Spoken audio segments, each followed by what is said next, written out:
الله وبركاته.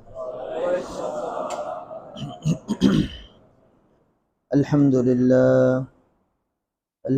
لله نحمده ونستعينه ونستغفره ونؤمن به ونتوكل عليه ونعوذ بالله من شرور أنفسنا ومن سيئات أعمالنا. من يهده الله فلا مضل له ومن يضلله فلا هادي له، ونشهد أن لا إله إلا الله وحده لا شريك له، لا ضد له ولا ند له ولا مثل له ولا مثيل له، ونشهد أن سيدنا وسندنا وحبيبنا وطبيبنا ومولانا محمد صلى الله تعالى عليه وعلى آله وأصحابه وبارك وسلم. أما بعد فأعوذ بالله من الشيطان الرجيم. بسم الله الرحمن الرحيم. يا أيها الرسل كلوا من الطيبات واعملوا صالحا إني بما تعملون عليم. وقال تعالى والذين هم لفروجهم حافظون إلا على أزواجهم أو ما ملكت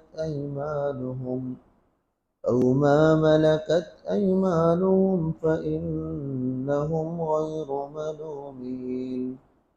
فمن ابتغى وراء ذلك فأولئك هم العادون. صدق الله العظيم وصدق رسوله النبي الكريم، ونحن على ذلك لمن الشاهدين والشاكرين، والحمد لله رب العالمين. সকলে মুহাব্বতের সাথে দরুদ শরীফ পড়ি। اللهم صل على محمد وعلى آل محمد كما صليت على إبراهيم وعلى آل إبراهيم إنك حميد مجيد. اللهم بارك على محمد وعلى آل محمد كما باركت على إبراهيم وعلى آل إبراهيم إنك حميد مجيد. معزز مكرم محترم حاضرين, আল্লাহ রব্বুল আলামিন আমাদেরকে বরকতময় মাসে গুরুত্বপূর্ণ এক জুমার নামাজ আদায়ের লক্ষ্যে মসজিদে পৌঁছিয়েছেন। রব্বুল আলামিনের দরবারে মুহাব্বতের সাথে কণ্ঠ ছেড়ে বলি আলহামদুলিল্লাহ। গুরুত্বপূর্ণ মাস, গুরুত্বপূর্ণ জুমা, এ সকল কিছু জানার পরেও দেশের বহু মুসলমান ভাই এখনো পর্যন্ত জুমার প্রস্তুতি নিতে পারে নাই, বিভিন্ন ব্যস্ততা ঝামেলা। আল্লাহ তার এই মহান হুকুম আদায়ের লক্ষ্যে আমাদেরকে মসজিদে পৌঁছিয়ে দিয়েছেন। এটা রব্বুল আলামিনের দয়া আর মেহেরবানি ছাড়া কিছুই না। আবারও শুকরিয়া আদায় করি আলহামদুলিল্লাহ। মুহতারাম হাজিরিন, আল্লাহ রব্বুল আলামিন আমাদেরকে দুইটা চাহিদা দিয়েছেন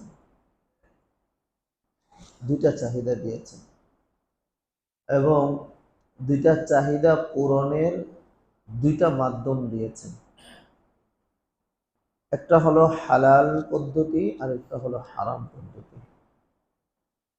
দুইটা চাহিদা, একটা হলো আমাদের দৈহিক চাহিদা, আমাদের জৈবিক চাহিদা, আরেকটা হলো আমাদের ক্ষুধা নিবারণের চাহিদা। আল্লাহ রাব্বুল আলামিন ক্ষুধা নিবারণের জন্য একটা হালাল পদ্ধতি দিয়ে রেখেছেন, একটা হারাম পদ্ধতিও মানুষের সামনে খোলা আছে। ঠিক যেরকম মানুষের দৈহিক চাহিদা পূরণের জন্য আল্লাহ একটি হালাল পদ্ধতি দিয়ে রেখেছেন, মানুষের সামনে একটা হারাম পদ্ধতিও খোলা আছে। আল্লাহ দৈহিক চাহিদা পূরণের ব্যাপারে সূরাতুল মুমিনুনের মধ্যে এবং আরো বেশ কিছু সূরায় এই কথাটাই আল্লাহ আলোচনা করেছেন, ওয়াল্লাযীনা হুম লিফুরুজিহিম হাফিযুন। একেবারে সুনিশ্চিত জান্নাতি বান্দাদের একটা গুণ হবে যে তারা তাদের লজ্জাস্থানকে হেফাজত করবে, তারা তাদের দৈহিক চাহিদা পূরণের ব্যাপারে, আমার সীমানার ব্যাপারে সতর্ক থাকবে। ইল্লা আলা আজওয়াজিহিম আও মা মালাকাত আইমানুহুম ফাইন্নাহুম গায়রু মালুমিন। আমি তাদের দৈহিক চাহিদা পূরণের দুইটা রাস্তা দিয়েছি। একটা হলো হালাল পদ্ধতিতে বিবাহ শাদীর মাধ্যমে, আরেকটা হলো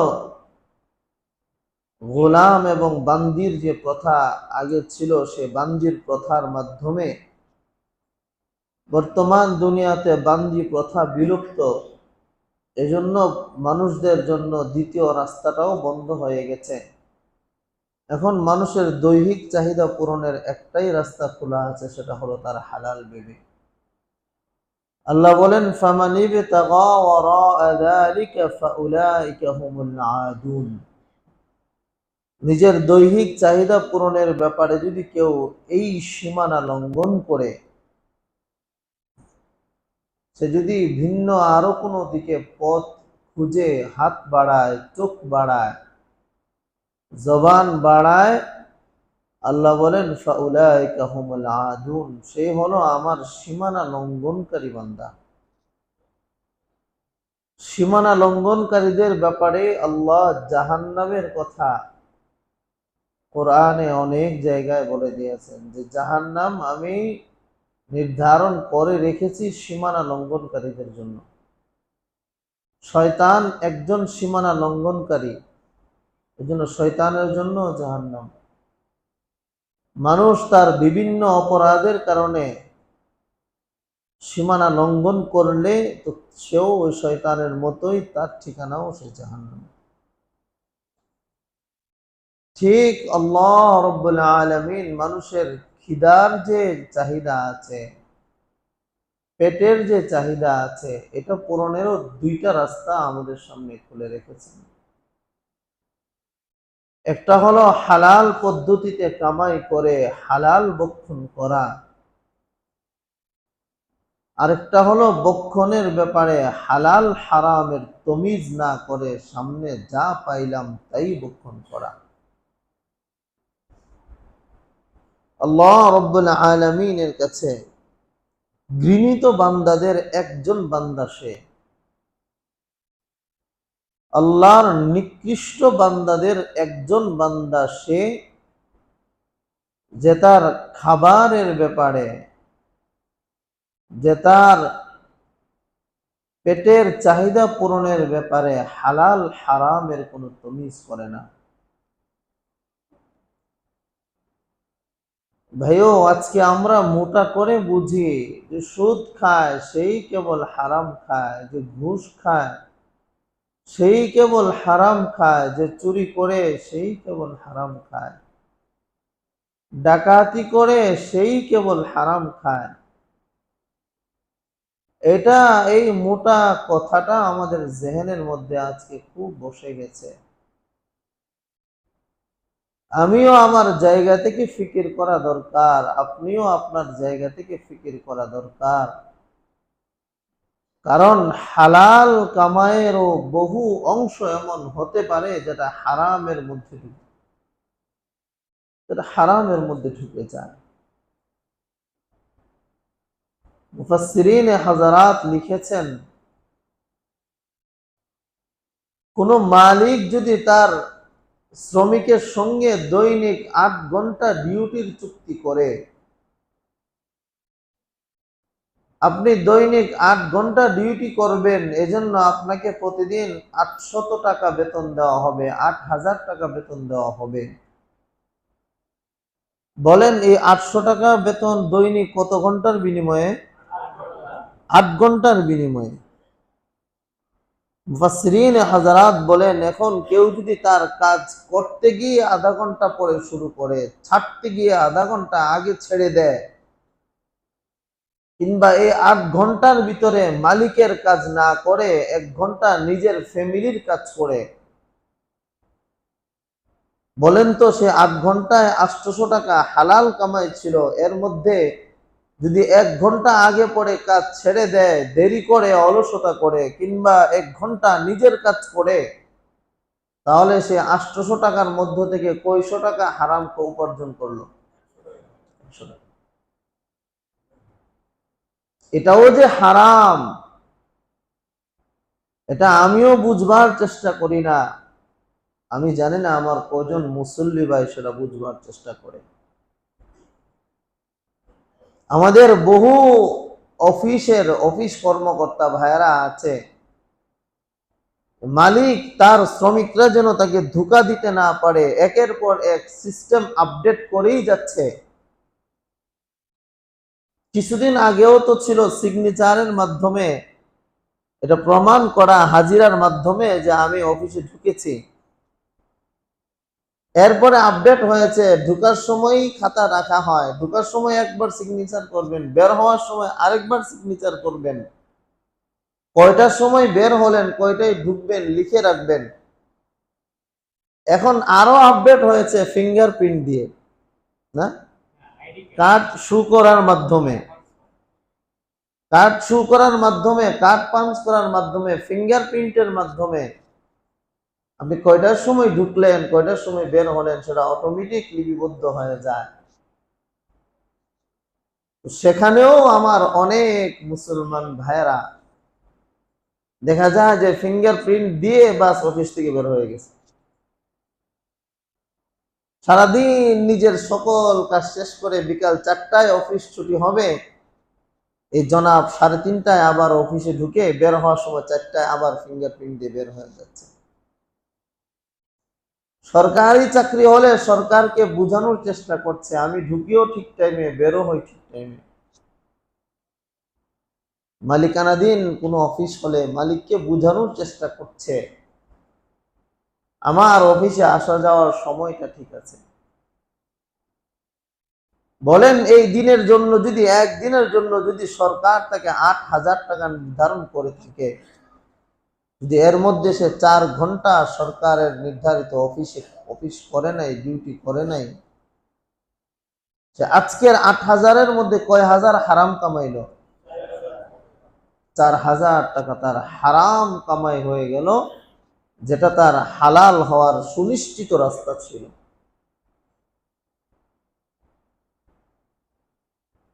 অথচ এটাও যে হারাম, এটাও যে হারাম, এটাও যে হারাম, এটা আমার যেহনও বুঝতে চায় না। এটা হয়তো আপনার যেহনও বুঝতে চায় না যে আমার হালাল কামাইয়ের মধ্যেও হারাম ঢুকানোর সম্ভাবনা।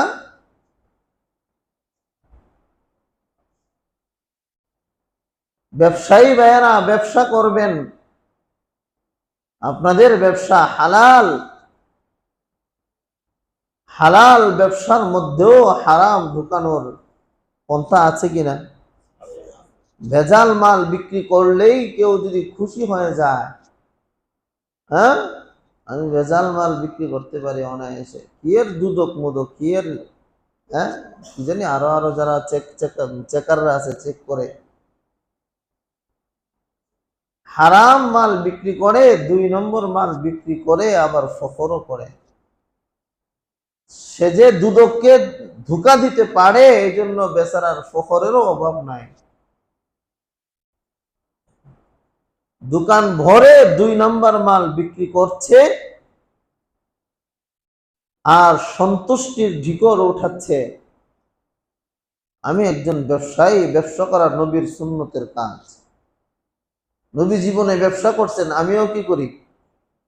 আমিও আমিও ব্যবসায়ী, আমিও ব্যবসা করি। মেরিলটা একটু দেন, মেরিলটা একটু দেন, শুকায় যাচ্ছে মেরিলটা। বলেন তো নবী আলাইহিস সালাম কি এরকম 2 নম্বর মাল বিক্রি করে ব্যবসায়ী হয়েছে? মদিনাতুল মুনাওয়ারা একদিন সকালবেলা বৃষ্টি হয়েছে, বিকালবেলা নবী আলাইহিস সালাম মদিনাতুল মুনাওয়ারার বাজারে গিয়েছেন। বাজারে গিয়ে তো দেখতেছে একজনের ছালা, বস্তা আছে না, বস্তা ভরা ভুট্টা, একদম শুকনা ভুট্টা। নবী আলাইহিস সালাম তার এই শুকনা ভুট্টা দেখে একটু সন্দেহ হইল। সকালবেলা বৃষ্টি হইল, সে বিকালবেলা এত শুকনা ভুট্টা। নবী আলাইহিস সালাম বস্তার ভিতরে হাত ঢুকাইছেন, হাত ঢুকায় দেখে ভিতরে ভিজা ভিজা ভুট্টা। নবীজি হাত দিয়ে ভিজা ভুট্টা বের করছে। তখন নবীজি বলছেন, এটাও একটা ধোঁকা, এটাও একটা ধোঁকা। তুমি উপরে কি করে রাখছো? শুকনা মাল, চকচকা মাল রেডি করে রেখেছো, ভিতরে তোমার ভিজা মাল, এটাও ধোঁকা। আর দোকানের এ টু জেড, আলিফ টু ইয়া, পুরাটাই ভেজাল 2 নম্বর মাল দিয়ে ব্যবসা করে, আবার ফখরও করে ব্যবসা করা সুন্নত, আমি নবী সুন্নতের কাজ করি। ব্যবসা করা তো হালাল ছিল, হালাল পদ্ধতি ছিল। আত-তাজিরুস সাদুকুল আমিন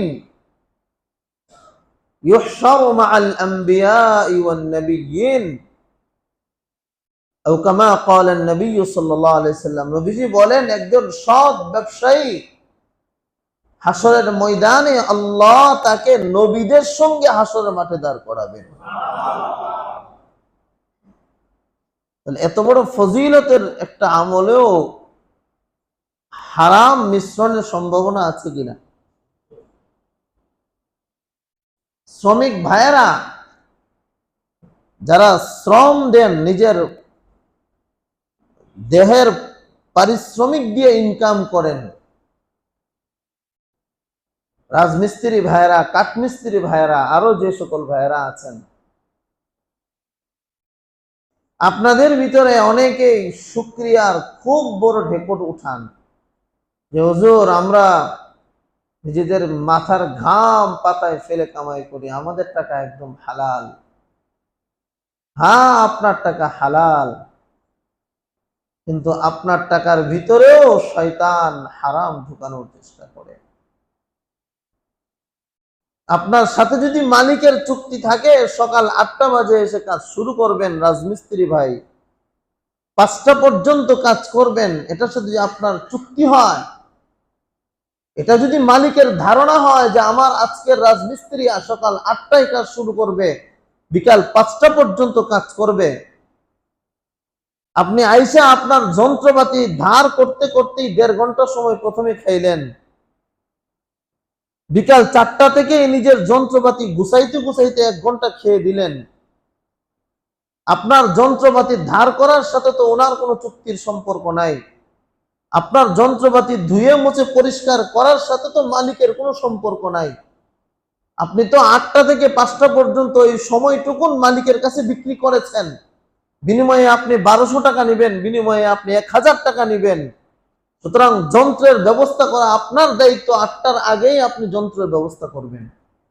আপনি আপনার যন্ত্র দিয়ে হালাল কামাই করবেন, মানে এটা না যে আপনি সকাল 8টা বাজে বাড়ির মালিকের বাড়িতে আইসা আপনার যন্ত্র রেডি করা শুরু করবেন। এখানে যদি এই কাজগুলি করেন, 7 ঘন্টা ডিউটি করার জন্য আপনি 1200 টাকা নিয়েছেন, 7 ঘন্টায় 1200 হলে কত হয়? ঘন্টায় কত হয়? 150 টাকারও উপরে। আপনি 1 ঘন্টার জন্য এই মালিকের কাছ থেকে 150 টাকার উপরেও নিচ্ছেন। এখন আপনি যন্ত্র ধার করলেন 1.5 ঘন্টা, 12টার সময় আবার নাস্তা করতে চলে গেলেন, 2টার সময় খাবার খাইতে চলে গেলেন। এই 7 ঘন্টার ভিতরে আপনি 2-2.5 ঘন্টা সময় আপনার ব্যক্তিগত কাজে ব্যয় করলেন। আপনার ঘাম জড়ানো হালাল টাকার মধ্যে 400-500 টাকায় আপনি হারাম ঢুকিয়ে নিলেন। অথচ ব্যবসা করাও হাবিবে কিবরিয়া মুহাম্মদুর রাসূলুল্লাহ সাল্লাল্লাহু আলাইহি সাল্লামের সুন্নাত। শ্রমের বিনিময়ে অর্থ উপার্জন করা, সেটাও মুহাম্মদুর রাসূলুল্লাহ সাল্লাল্লাহু আলাইহি সাল্লামের সুন্নাত। নবী আলাইহিস সালাম প্রায় সাহাবায়ে কেরামকে মক্কাতুল মুকাররমার একটা পাহাড় আছে, পাহাড়ের নাম নিয়ে বলতেন, আমার এখনো মনে পড়ে সে পাহাড়ে আমি টাকার বিনিময়ে রাখাল হয়ে ছাগল ছড়াইতাম। টাকার বিনিময়ে ছাগল পাহারা দিতেন নবী আলাইহিস সালাম। নবীজি যার দৈনিক শ্রম টাকার বিনিময়ে ব্যবহার করেছেন, নবী আলাইহিস সালাম চাকরি করেছেন। আম্মাজান খাদিজাতুল কুবরা রাদিয়াল্লাহু তাআলা আনহা, ওনার চাকরিজীবী হয়ে নবী আলাইহিস সালাম বিবাহের আগেই তো 2 বার সিরিয়া সফর করেছেন। নবী আলাইহিস সালাম ব্যবসা করেছেন, নবী আলাইহিস সালাম কৃষি কাজ করেছেন। মদিনাতুল মুনাওয়ারার একটা ওয়াদি আছে যেখানে নবীজির ক্ষেত খামার ছিল, নবীজি সেখানে কৃষি কাজ করতেন। কোন চাকরিজীবী ভাই যদি চাকরির জায়গাটাকে এটা মনে করে নবী আলাইহিস সালাম চাকরি করতেন, আমিও চাকরি করি, তখন তার এই চাকরি করাটাও নবীজির সুন্নতের অন্তর্ভুক্ত হবে। কোন ব্যবসায়ী ভাই ব্যবসা করে আর এই নিয়ত করে নবীজিও ব্যবসা করেছেন, আমিও ব্যবসা করি, নবীজির ব্যবসার পদ্ধতি যেরকম হালাল ছিল তারও সে হালাল পদ্ধতিতে ব্যবসা করে। নবী আলাইহিস সালাম একজন কৃষিজীব ছিলেন, কৃষিবিদ ছিলেন, নবীজি কৃষি কাজ করেছেন, আমিও কৃষি কাজ করি। এজন্য যদি তার কৃষি কাজের মধ্যে ধোঁকা না দিয়ে যেভাবে নবীজি করেছেন সেভাবে করে, এভাবেই একজন মুসলমান যখন তার জিন্দেগি যাপন করবে, তার প্রত্যেকটা দুনিয়ার কাজও আল্লাহ রাব্বুল আলামিনের কাছে ইবাদতে পরিণত হয়ে যাবে। কোরআনে তো আল্লাহ এটাই বলেছেন, ওয়ামা খালাকতুল জিন্না ওয়াল ইনসা ইল্লা লিয়াবুদুন। আরে আমি তো মানুষকে সৃষ্টি করেছি কেবল ইবাদতের জন্য। সৃষ্টি করেছেই কেবল কিসের জন্য? তাহলে আমরা যে খাই, ঘুমাই, চাকরি করি, ব্যবসা করি,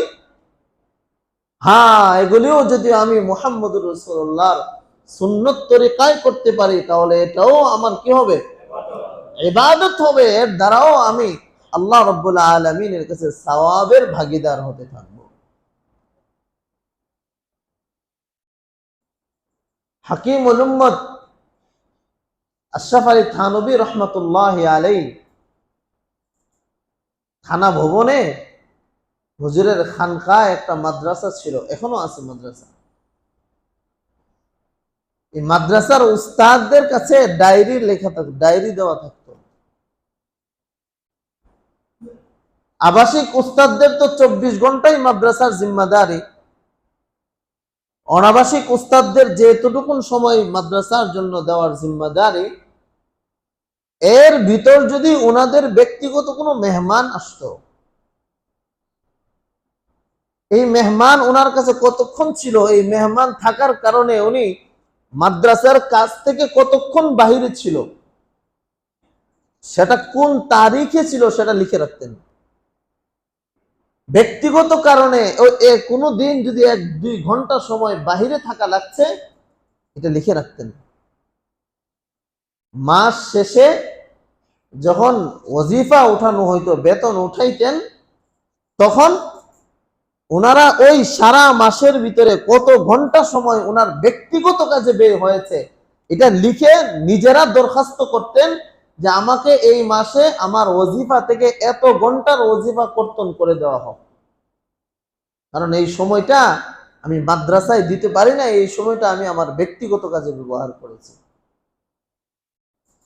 এটাই হলো তাকওয়া, এটাই হলো আল্লাহ ওয়ালাদের নিজাম। আল্লাহ ওয়ালাদের দরবারে, আল্লাহ ওয়ালাদের কাছে যাওয়ার জন্য উলামায়ে কেরাম বারবার কেন বলে, ওখানে যান, ওখানে গেলে প্র্যাকটিক্যালি আপনাকে ইসলাম শিখিয়ে দিবে। প্র্যাকটিক্যালি ইসলাম এক জিনিস, বই খাতা ইন্টারনেটে ইসলাম আরেক জিনিস।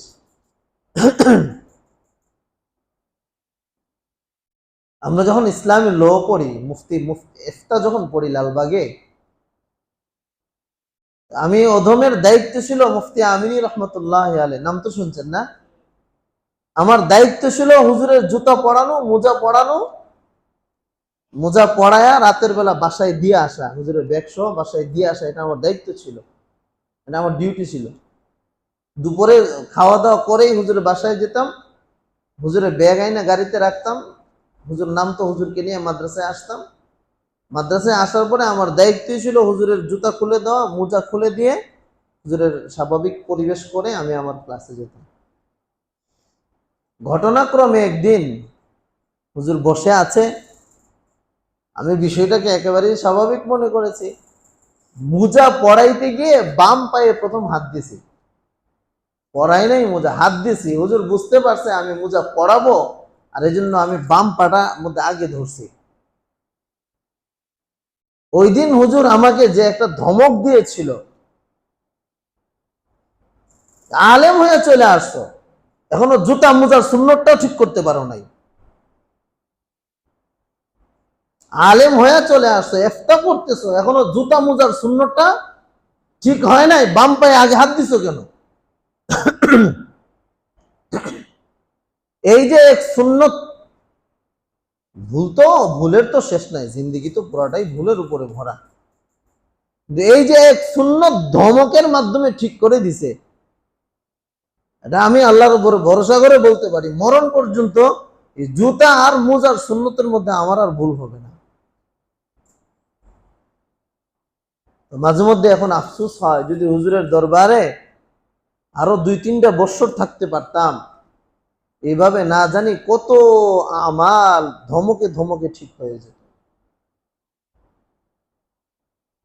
অথচ আমরা কি জানতাম না সেটা, যে মোজা পড়ার সময় ডান পা আগে পড়া, বাম পা পরে খোলার সময় আগে, এটা কি জানতাম না? এটা জানা ছিল। কিন্তু আল্লাহ ওয়ালাদের দরবারে গেলে জানা বিষয়টাই নিজের জিন্দেগিতে বাস্তবে প্র্যাকটিক্যালি সেটা ফিট হয়ে যায়। থানা ভবনে হাকিমুল উম্মতের কাছে একবার হুজুরের একজন খলিফা আসছে। খলিফা মানে যাকে হুজুর অনুমতি দিয়েছে যে এখন থেকে তুমিও মানুষকে আত্মশুদ্ধি করাইতে পারবা। খেলাফত দেয় না, পীর সাহেবরা খেলাফত দেয়, দীর্ঘ পরীক্ষার পরে, দীর্ঘ প্রতীক্ষার পরে খেলাফত দেওয়া হয়। এখন থেকে তুমিও আমার মতো মানুষকে ইসলাহি কার্যক্রম করতে পারবা। হুজুরের একজন খলিফা আসছে হুজুরের কাছে তার ছেলে নিয়ে। আসার পরে হুজুর জিজ্ঞেস করতেছে কিভাবে আসছেন? হুজুর রেলে আসছি, ট্রেনে আসছি। বাচ্চা, বাচ্চার টিকিট কি কাটছিলেন? বাচ্চার বয়স কত? হুজুর বয়স তো 13 বছর। টিকিট হাফ টিকিট কাটছিলেন না ফুল টিকিট কাটছিলেন? হুজুর বয়স তো 13, কিন্তু দেখা যায় 12 বছরের মতো। অনেক বাচ্চারা আছে না, গ্রোথ অল্প, মানে হ্যাংলা পাতলা, বয়স কম দেখা যায়। হুজুর বয়স তো 13, দেখা যায় 12 বছরের মতো, এই জন্য হাফ টিকিট কেটে নিয়ে আসছি।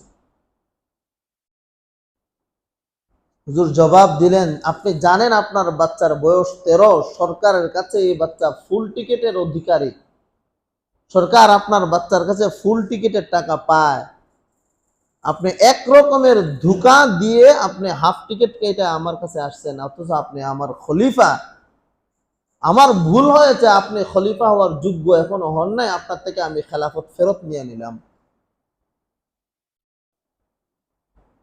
থানভী রহমতুল্লাহ আলাইহির কাছ থেকে খেলাফত পাওয়া অনেক জটিল বিষয়, অনেক কঠিন বিষয় ছিল। এত এত পরীক্ষার পরে খেলাফত পাইল মানুষটা, এত পরীক্ষা নিরীক্ষার পরে পাওয়া খেলাফত, থানভী রহমতুল্লাহ আলাইহি নিজে বলতেছেন আমার ভুল হয়েছে খলিফা নির্বাচনের ব্যাপারে, আমি আপনার থেকে খেলাফত ফেরত নিয়ে নিলাম। ভুলটা উনি কি করছে বলেন তো? বলেন কি করছে?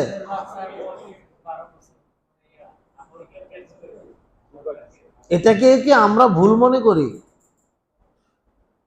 আমাদের কাছে কি এটাও ভুল মনে হয়? আল্লাহ,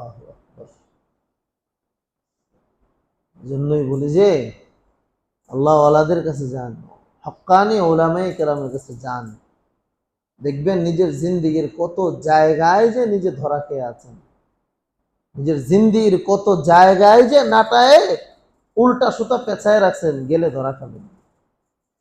এমনি তো নিজেকে খুব বুজুর্গ বুজুর্গ ভাব ভাব লাগে, লাগে না? এটা বুজুর্গি বুজুর্গি ভাব মনে হয় না নিজের কাছে? নিজেরা খুব বুজুর্গ মনে হয়। আমাদের আল্লাহ ওয়ালারা তো হালাল হারামের ব্যাপারে এইভাবে তমিজ করে উম্মতকে শিখিয়েছেন। আলোচনার মূল বিষয় হলো, সামনে কুরবানি আসতেছে, আল্লাহর জন্য কুরবানি করব, কুরবানির পশু ক্রয় করব, খুব সাবধান, খুব সাবধান। কুরবানির এই পশুর মধ্যে যেন হারামের কোনো মিশ্রণ না থাকে। ইবাদতের ব্যাপারে মনে রাখেন, একটা মূলনীতি মনে রাখেন, কেউ যদি হারাম দিয়ে, জানে হারাম, বাস্তবে হারাম, যাই না বুঝা হারাম দিয়ে কেউ যদি ইবাদত করে, সওয়াবের নিয়ত করে, এই ইবাদত করার সাথে সাথে তার ঈমান চলে যাবে। এবং যদি বিবাহিত হয়, সাথে সাথে তার বিবির সঙ্গে তার তালাক হয়ে যাবে, বিবির সাথে তার বিবাহ ভেঙে যাবে। যতদিন পর্যন্ত নতুন করে আবার বিবাহ না করছে, ততদিন পর্যন্ত তাদের সম্পর্ক, এটা হারাম সম্পর্ক চলতে থাকবে। এখন যে এই যে অনেকে এখন থেকে ব্যাংকে দরখাস্ত দেওয়া শুরু করছেন, কুরবানির সময় অনেক দামি একটা গরু কিনতে হবে, ব্যাংকে কি করতেছেন? হ্যাঁ, টাকা ওঠানো, লোন নিয়ে কি করতেছে? লোন ওঠানোর চেষ্টা করতেছে। কি করতে হবে? আরে কন্যা, কি করতে হবে? বড় গরু কুরবানি দিতে হবে। বড় গরু কুরবানি দেওয়া লাগবে, এজন্য যে ব্যাংকে এখন থেকে দৌড়ঝাঁপ শুরু করছেন। গরুর গলায় ছুরি লাগার সাথে সাথে নিজের বিবির গলায় কিন্তু ছুরি লেগেছে।